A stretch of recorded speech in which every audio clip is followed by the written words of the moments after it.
ढोलागंज नाम का गांव था जो राजस्थान के उत्तर पश्चिम के रेगिस्तानी इलाके में स्थित था। ढोलागंज गांव ऊंटों की स्मारक और ऊंटों के लिए जाना जाता था।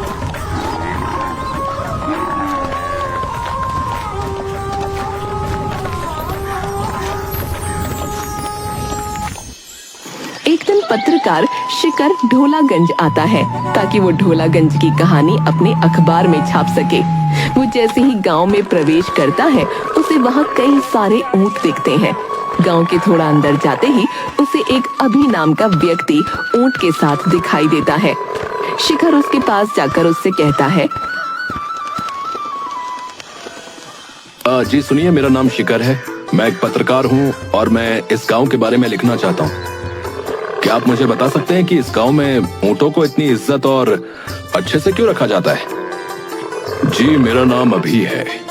आपका इस गांव में बहुत बहुत स्वागत है। इस गांव की कहानी बहुत लंबी है। इस गांव में ऊंटों को बहुत माना जाता है क्योंकि एक समय था जब एक ऊंट ने अपने दोस्त के लिए और इस पूरे गांव के लिए बहुत कुछ किया था। जी, मुझे पूरी कहानी सुननी है। क्या आप मुझे बता सकते हैं? मैं इस कहानी को अपने अखबार में छापना चाहता हूँ। ऐसा है तो चलिए मेरे साथ, मेरे घर चलिए। अभी अपने ऊंट के साथ साथ शिखर को भी अपने घर ले जाता है।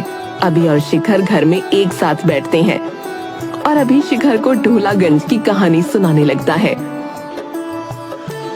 बात है 1935 की।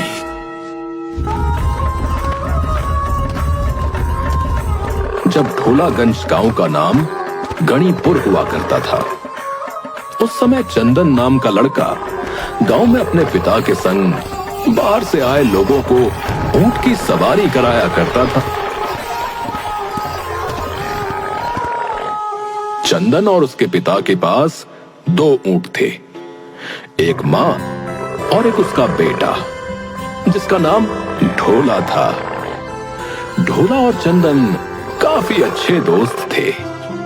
हर सुबह चंदन के पिता ऊंट का दूध निकाला करते थे, मगर ऊंटनी हमेशा 2 लोगों का दूध अपने अंदर बचाए रखती थी। तो एक दिन जब चंदन के पिता ऊंटनी का दूध निकाल रहे थे,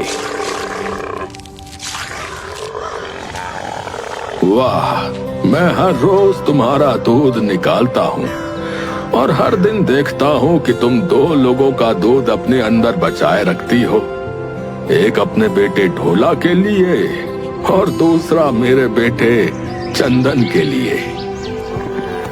ढोला और चंदन हमेशा साथ में घूमा करते थे।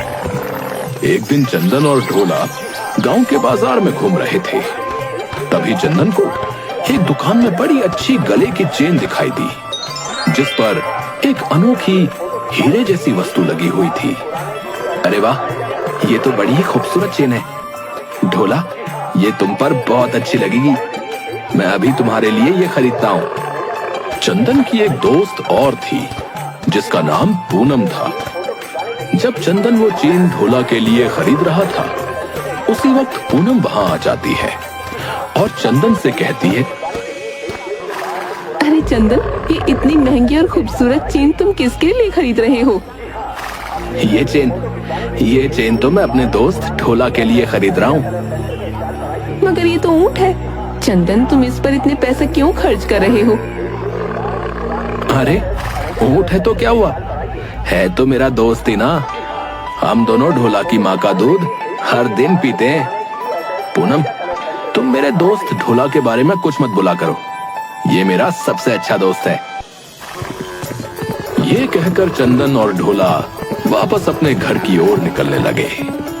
जाते वक्त चंदन रास्ते में रुक गया और ढोला को उसने वो गले की चेन पहना दी। जैसे ही उस चेन को चंदन ने उसके गले में पहनाया, ढोला ने इंसान की तरह बात करना शुरू कर दिया। ये तो बहुत खूबसूरत चेन है। ढोला, तुम बात कर रहे हो? चंदन, तुम्हें मेरी भाषा समझ आ रही है? मैं तो इंसान की तरह बात कर रहा हूं। ये सब इस चेन की वजह से हुआ है ढोला। ये तो जादुई चेन है चंदन। इस चेन की वजह से मैं तुमसे बात कर पा रहा हूं। ये बात चंदन ने अपने पिता को बताई, जिस पर उसके पिता ने चंदन और ढोला से कहा, ढोला, ये ऊपर वाले की देन है रे कि तुम दोनों बात कर सकते हो। अब से तुम दोनों की दोस्ती और भी गहरी हो जाएगी। मगर एक बात याद रखना, तुम दोनों ये बात किसी को मालूम ना पड़ने देना कि ढोला अब बात कर सकता है। अब नहीं तो किसी की बुरी नजर तुम दोनों पर पड़ जाएगी। जी, मैं इस बात का ध्यान रखूंगा कि ये बात किसी को पता ना चले। शिखर अभी से सवाल करता है। ढोला बात कर सकता था? क्या सिर्फ इतनी सी बात के लिए ये सारे गांव वाले ऊंटों को इतना मानने लगे? नहीं, इस वजह से हम ऊंटों को नहीं मानते कि हमारे गांव में एक ऊंट था जो बात कर सकता था, बल्कि इस वजह से हम ऊंटों को मानते हैं कि जो ढोला ने इस गांव के लिए किया वो इस गांव की मिसाल बन गई। अब ऐसा क्या किया ढोला ने जो पूरे गांव वालों के लिए मिसाल बन गया? ढोला बोलने लगा था, जिस वजह से चंदन और उसकी दोस्ती गहरी हो चुकी थी। मगर थोड़े ही दिनों बाद गणिपुर गांव में पानी की कमी के कारण अकाल आ गया। गांव के सारे कुएं सूख चुके थे। तभी चंदन के पिता ने चंदन को बुलाया और उससे कहा, बेटा, गांव के लोगों को कहीं पानी नहीं मिल रहा है और जल्द ही उनका जमा किया हुआ पानी भी खत्म हो जाएगा। तुम्हें रेगिस्तान के रास्ते से जाकर पानी का कोई जरिया ढूंढना होगा। चंदन के साथ उसकी दोस्त पूनम भी खड़ी थी। चंदन और उसके पिता के बाद पूनम ही थी जिसे यह पता था कि ढोला बात कर सकता है। चंदन के पिता की बात सुनकर पूनम कहती है, अब बिल्कुल चिंता मत कीजिए, मैं भी चंदन के साथ गांव वालों के लिए पानी ढूंढने जाऊंगी। पिताजी, मैं, पूनम और ढोला अभी रेगिस्तान की ओर निकलते हैं पानी को ढूंढने के लिए। ढोला के साथ चलने की बात पूनम को हजम नहीं हुई। क्या वो ढोला भी हमारे साथ चलेगी चंदन? हाँ पूनम, ढोला भी साथ आएगा। आखिर रेगिस्तान में ऊंट से ज्यादा अच्छा साथी और कौन हो सकता है। जाओ बेटा, अब इस गांव को बचाने का जिम्मा तुम्हारे हाथों में है। पानी ढूंढे बिना वापस मत लौटना। जी पिताजी, हम लोग पानी ढूंढकर ही रहेंगे। तो वो तीनों रेगिस्तान में निकल गए पानी की तलाश में। रेगिस्तान में तीनों पानी तलाशने लगते हैं।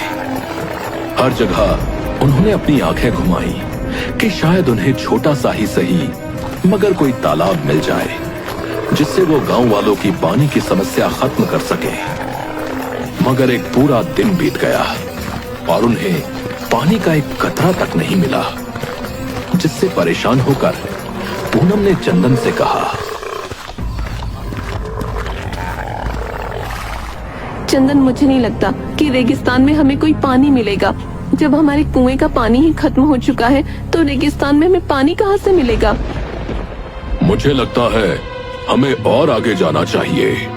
क्या पता हमें आगे कोई गांव मिल जाए जहां के कुएं में पानी हो, तो हम पानी को भरकर मेरे पीठ पर रखकर गांव ले आएंगे। तुम चुप रहो ढोला, तुम्हें रेगिस्तान और गांवों के बारे में क्या पता? तुम तो बस एक ऊंट हो, ज्यादा दिमाग मत लगाया करो अपना। पूनम, मैंने कितनी बार कहा है कि ढोला से इस तरह बात मत किया करो।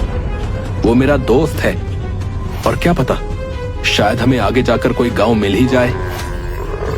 क्या चंदन, तुम अब इस ऊंट की बात पर विश्वास कर रहे हो? ये बोल सकता है, इसका मतलब ये नहीं कि इंसान की तरह है। पूनम, मैंने कहा ना, इसके बारे में ऐसे बात मत करो। मुझे लगता है चंदन कि हमें वापस लौट जाना चाहिए और गांव जाना चाहिए। हमें पूरे 1 दिन से पानी नहीं मिला है। गांव में अभी भी थोड़ा बहुत पानी जमा होगा। अगर हम अभी मुड़े तो सही समय पर गांव लौटकर पानी पी सकेंगे। चंदन ने बिना कोई संकोच किए पूनम को जवाब दे दिया। नहीं, जब तक मुझे पानी नहीं मिलता मैं वापस नहीं जाऊंगा। जो पानी गांव में जमा है वो जल्द ही खत्म हो जाएगा। फिर गांव वाले आगे कैसे जी पाएंगे?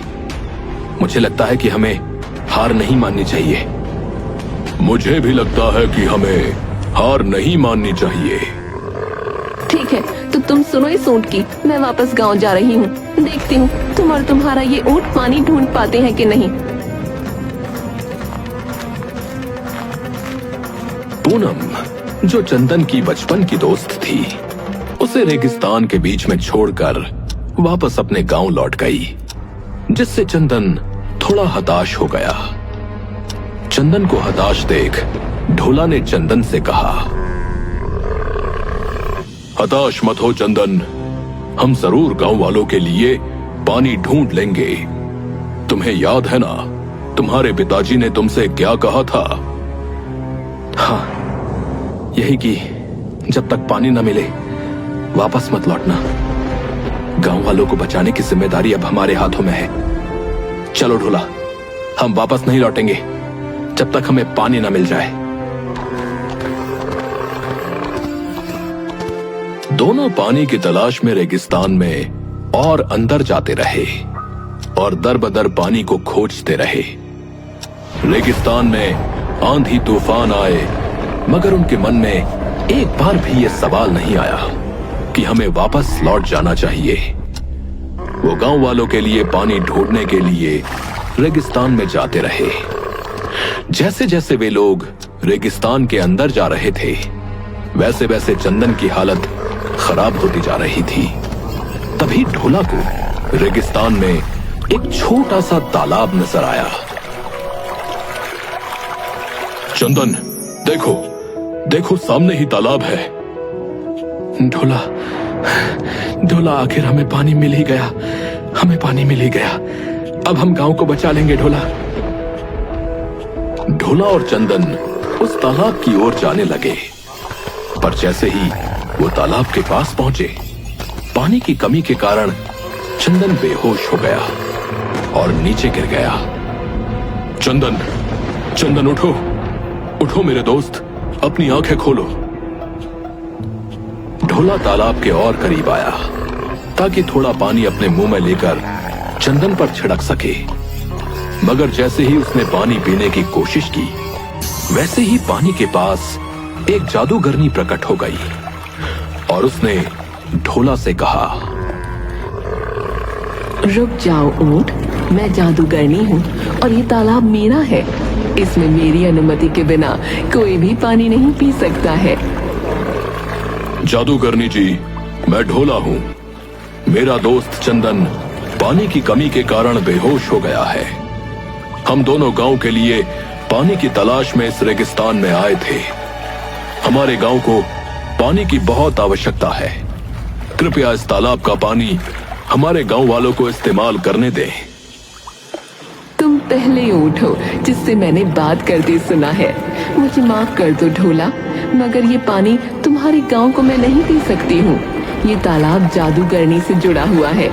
इसकी हर एक पानी की बूंद त्याग मांगती है।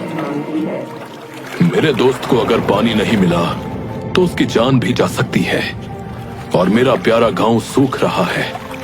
मैं अपने दोस्त के लिए कुछ भी त्यागने को तैयार हूं। जादूगरनी जी, बताइए मुझे क्या त्यागना होगा?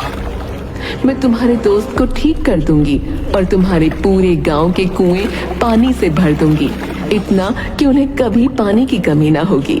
मगर ये सब मैं तब करूंगी जब तुम ये गांव छोड़कर मेरे साथ जादू नगरी में चलोगे। तुम्हें खुद को इस दुनिया से त्यागना होगा और मेरे साथ चलना होगा ढोला। तो ढोला ने बिना किसी संकोच के जादूगरनी से कहा, हाँ, मैं तैयार हूं आपके साथ चलने के लिए। बस एक आखिरी बार मुझे अपने दोस्त से बात करने दे। तो जादूगरनी ने चंदन को ठीक कर दिया।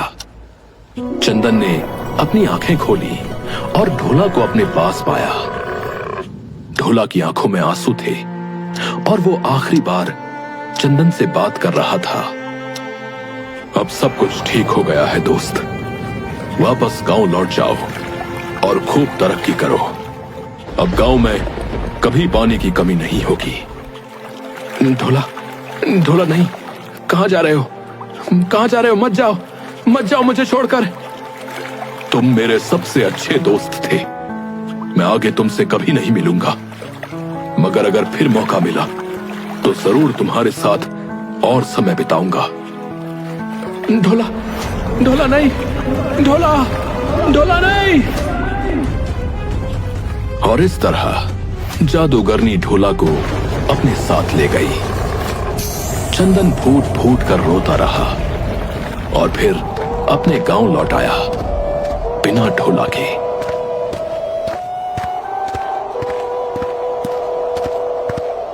उसने अपने पिता और पूरे गांव को यह कहानी सुनाई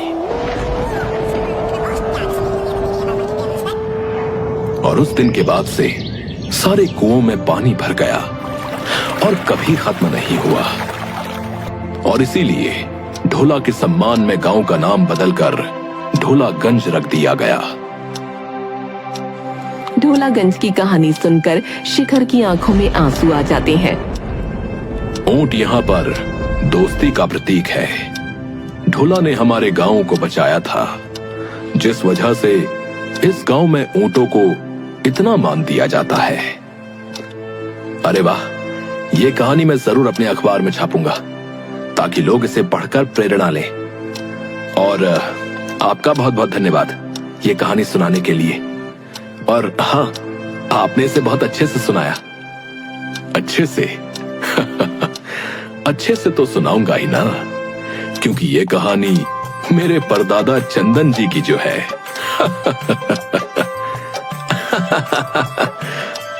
शिखर ये रोमांचक और प्रेरणादायक कहानी अपने अखबार में छापता है।